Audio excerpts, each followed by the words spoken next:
Hi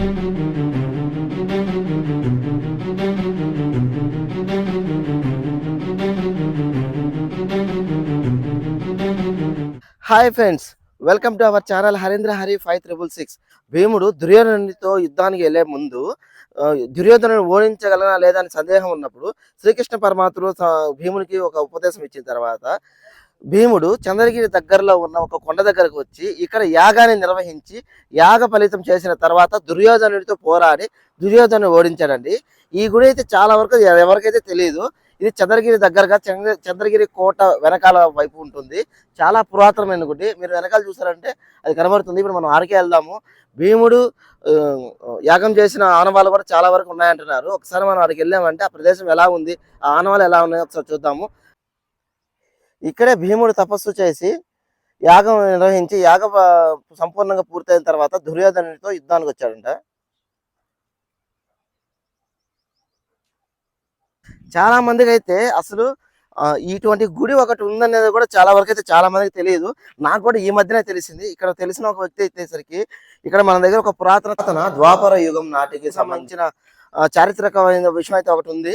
అంటే ఏందన్నా అనగానే అన్న వచ్చేసరికి భీముడు దుర్యోధనుడితో యుద్ధం చేస్తారు కదా, ఆ యుద్ధానికి ముందు భీముడు ఇక్కడ యజ్ఞం చేసి యాగ ఫలితం అందించిన తర్వాతే మనకు దుర్యోధనుడితో యుద్ధానికి వెళ్తాడు.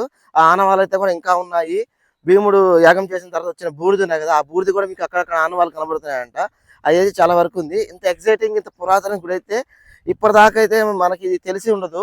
ఇంక నుంచైనా ఈ గుడికి అభివృద్ధి చెందితే ఇంకా బాగుంది అనుకుంటున్నాను. ఈ గుడికి వచ్చేసరికి ఏంటంటే ఎగ్జాక్ట్గా చంద్రగిరి కోట ఉంది కదండి, ఈ కోట పైన బ్యాక్ సైడ్ వచ్చేసరికి కొండ ఉంది. ఆ కొండకి చివరి వచ్చేసరికి మనకి సైడ్ లో ఒక చిన్న ఒక పురాతనమైన గుడి. ఆ గుడి చూడగానే తెలిసిపోతుంది ఇప్పటిది కాదు, కొన్ని ఏళ్ల క్రితం ఉంది, కొన్ని యుగాల క్రితం లాగా అనిపిస్తుంది.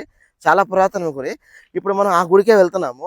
గుడికి వెళ్ళేసరికి మొత్తం దట్టమైన అడవి, అంటే చిన్న అడవి ఉంది. దట్టమైన అడవిలో లోపలగా వెళ్ళాలి. ఇప్పుడు మనం ఆడికే వెళ్తున్నాము. భీముడు యాగం చేసిన గుడి. గుడి గోపురంకి వచ్చేసరికి చాలా వరకు చాలా పాతబడిపోయిన గుడి. ఈ గుడి చూస్తుంటేనే మనకి ఏంటంటే ఇప్పటి గుడి కాదు, చాలా పురాతనం, ఎన్నో ఏళ్ళు యుగాల నాటి గుడిలాగా ఉంటుంది. గోపురం పైన మీరు గమనించారంటే మనకు ఒక శివాలయం, ఒక శివుని యొక్క విగ్రహం కనబడుతుంది, శివలింగ రూపము. ఈ గుడి వచ్చేసరికి చుట్టూ అడవి, చెట్ల మధ్యలో టోటల్ గా ఈ గుడి అనేది పూర్తిగా చెట్లతో నిండిపోయింది. ఒక పురాతన గుడిలాగా మారిపోయిందండి. గుడి లోపలికి అయితే వెళ్ళేదానికి ప్రయత్నిస్తున్నామండి. మొత్తం ముళ్ళ పొదల్లో నుంచి లోపలికి వెళ్ళాలి.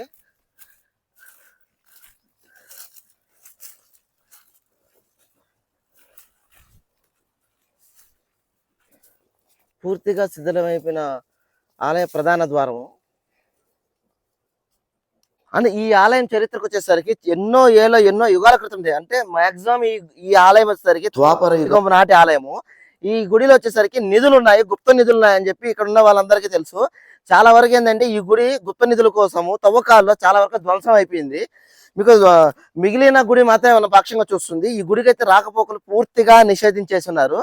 దానికి తోడు ఇక్కడ వచ్చేసరికి పోలీసు వాళ్ళు హెచ్చరిక కూడా రాసుంటారు. ఈ గుడి ఎవరైనా పడగొట్టడానికి ప్రయత్నించా వారిపై చట్టరీత్యంగా శిక్షార్హులు అని చెప్పి కూడా మనకి ఇక్కడ పోలీసు వాళ్ళు హెచ్చరిక బోర్డు వేస్తుంటారు. చూసారంటే మీకు లాంగ్లో కనబడుతుంది కాబట్టి అది హెచ్చరిక బోర్డు. అంటే ఈ గుడి మొత్తం కూడా ఏంటంటే గుప్త నిధులతో నిండిపోవడం వల్ల నిధుల కోసము మన ఆలయాన్ని పడగొట్టేస్తున్నారు. ఇట్లాంటి ధ్వంసాన్ని అరికట్టడానికి పోలీసు వాళ్ళు హెచ్చరించి ఇక్కడ బోర్డు, సైన్ బోర్డ్స్ అని రాస్తున్నారు. గుడిలో అయితే గుప్త నిధులు అని ఉన్నాయంటున్నారు. చాలా వరకు అయితే నిజమేను. ఎందుకంటే ఇది ఇప్పటి గుడి కాదు, ఇప్పుడు ఎన్నో యుగాల క్రితం, ఆల్మోస్ట్ మీకు ఒక 10,000 సంవత్సరాల క్రితం గుడి. ఈ గుడి అయితే చాలా అద్భుతంగా ఉంది. గోపురం వచ్చేసరికి కూడా మనకి చూడండి చాలా పాతబడిపోయి మొత్తం రాళ్లతో, రాళ్ల మధ్యలో నుంచే మనకి ఇక్కడ చెట్లు కూడా మొదలైపోయినాయి. అంటే ఎన్నేళ్ల క్రితం అయితే మనకి రాళ్లలో నుంచి కూడా చెట్లు అనేటివి వస్తాయి. దాదాపు ద్వాపర యుగం నాటి భీముడు కట్టించిన గుడి ఇది. గుప్త నిధులు కూడా ఉండే ఛాన్స్ ఉన్నాయి అంటున్నారు. అందువల్ల ఇక్కడ రాకపోకలు లేవు.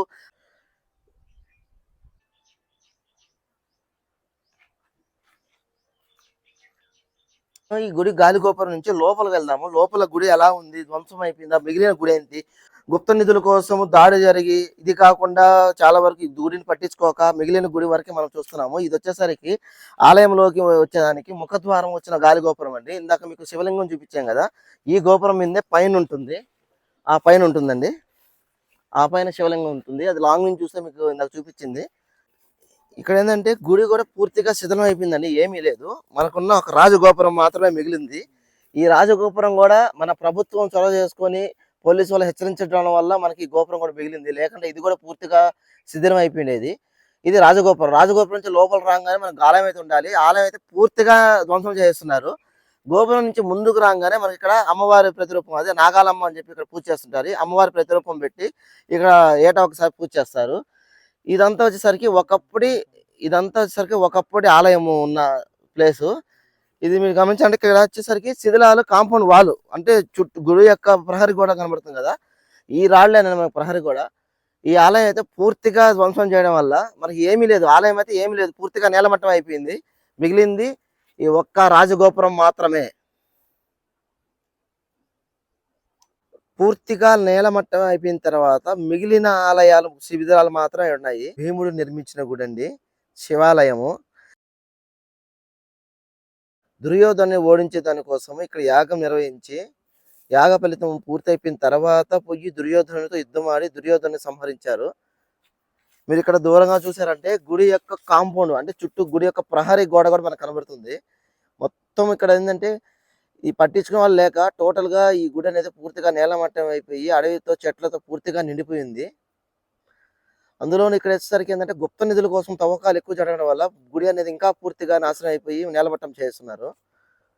ఇదంతా మీరు చూస్తున్న ఈ అడవి అంతా ఒకప్పటి దేవాలయము, ఎంతో పురాతనమైన దేవాలయం అండి ఇది. నిధుల కోసం ఇక్కడ తవ్వకాలు జరిపేసి మిగిలిన గుంతలు, మీరు ఈ గుంతలు గమనించారంటే ఈ ప్లేస్ లో ఒకప్పుడైతే ఒక గొప్ప ఆలయం అయితే ఉండేది.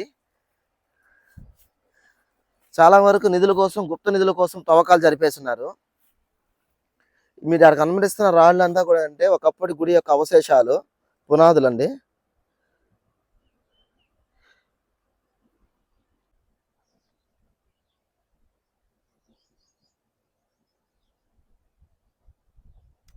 రాజగోపురం ముందు వైపు వచ్చేసరికి ఇది వచ్చేసరికి కోనేరు బాయి. అంటే అప్పటి కాలంలో స్వామివారికి ఏదైనా అభిషేకాలు జరిగేటప్పుడు ఇక్కడున్న నీటిని వాడేవారు. అంటే పూర్తిగా ఈ ఆలయం ధ్వంసం అయిపోయింది. అందులోను పట్టించుకున్న వాళ్ళు లేరు. గుప్త నిధుల కోసం ఇక్కడున్న వాళ్ళు కూడా తవ్వకాలు రావడం వల్ల ఆలయం అనేది పూర్తిగా అయితే నాశనం అయిపోయింది. మేము గుడిలో అదే లోపలికి వెళ్ళే కొద్ది కూడా ఇంకా అవశేషాలు చాలా వరకు ఉన్నాయంటే లోపలికి వెళ్తా ఉంటే సడన్ గా మాకు ఫోన్ అయితే వర్క్ అవ్వలేదు, కెమెరాస్ అయితే ఆన్ కావట్లేదు, లెన్స్ పని చేయట్లేదు. ఏది ఓపెన్ చేసినా కూడా ఓవర్ టెంపరేచర్ వచ్చింది. సరే బయటకు వచ్చేసిన తర్వాత మళ్ళీ ఓపెన్ చేస్తే ఇక్కడ వచ్చేసరికి ఓపెన్ అయిపోయింది. ఆ ప్లేస్ లో మాత్రం మన కెమెరా కూడా ఓపెన్ అవ్వట్లేదు. జరిగే ప్లేస్ దగ్గరకు వెళ్ళంగానే నాకు అక్కడ వచ్చేసరికి కెమెరా లెన్స్ కూడా ఓపెన్ అవ్వట్లేదు. ఓవర్ హీట్ టెంపరేచర్ అని ఓపెన్ అయిపోతుంది. అక్కడ నుంచి ఎన్నిసార్లు ట్రై చేసినా కూడా మనకి కెమెరా అయితే ఆన్ కాలేదు. మళ్ళీ బ్యాక్ వచ్చేసి మళ్ళీ రాజగోపురం దగ్గర మళ్ళీ నార్మల్గా చూడగానే మళ్ళీ కెమెరా ఆన్ అయిపోయింది. ఆడికి వెళ్తున్న కొద్ది మనకు ఆన్ కావట్లేదు. ఇప్పుడు కరెక్ట్గా ఎగ్జాక్ట్గా మనకి హోమం జరిగి ఆ అవశేషాలు చూపించే ప్రాంతం వెళ్ళే దగ్గరే మనకి ఈ విధంగా చూపించలేకపోతున్నాము. ప్రజెంట్ అయితే మన గుడి అయితే పూర్తిగా నేలమట్టం అయిపోయింది. గుప్త నిధుల కోసం కూడా చాలా వరకు ధ్వంసం చేస్తున్నారు. అందులోని చాలా పురాతనమైన గుడి. ఇక్కడ నేల మార్గాలు కూడా ఉన్నాయి. శక్తులు కూడా మనకి ఇక్కడ చాలా వరకు తిరుగుతూనే ఉన్నారు. మన దేవత కూడా ఇక్కడ సంచరిస్తున్నారని చెప్పి ఇక్కడ వాళ్ళ నమ్మకము. అంతేకాదండి, ఇక్కడికి వచ్చిన తర్వాత నాకు కూడా నమ్మకం వచ్చేసింది. ఇప్పుడు దాకా వర్క్ అవుతున్న కెమెరా లెన్స్ ఒక్కసారిగా ఆడికి వెళ్ళంగానే ఏది కూడా వర్క్ అవ్వలేదు.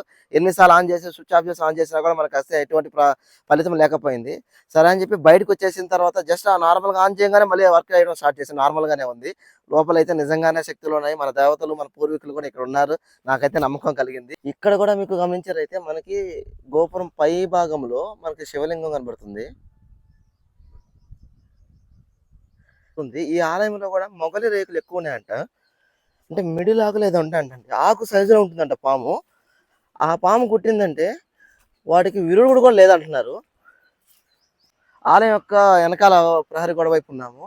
ఇదంతా ప్రహరీ గోడ.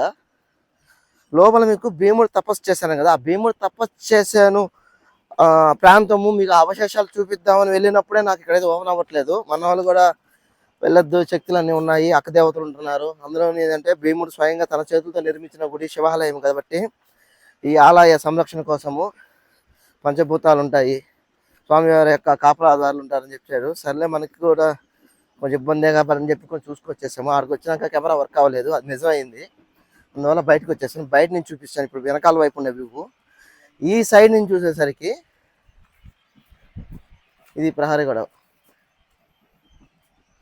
చాలా దట్టమైన అడవిలా కట్టారు. అంతేకాదండి, ఈ గుడి చంద్రగిరి కోట యొక్క కొండ ఉంది అని చెప్పాను కదా, ఈడొక కొండ ఉందండి. ఈ కొండకి ఈ కొండకి మధ్యలో ఈ ఆలయం ఉంటుంది.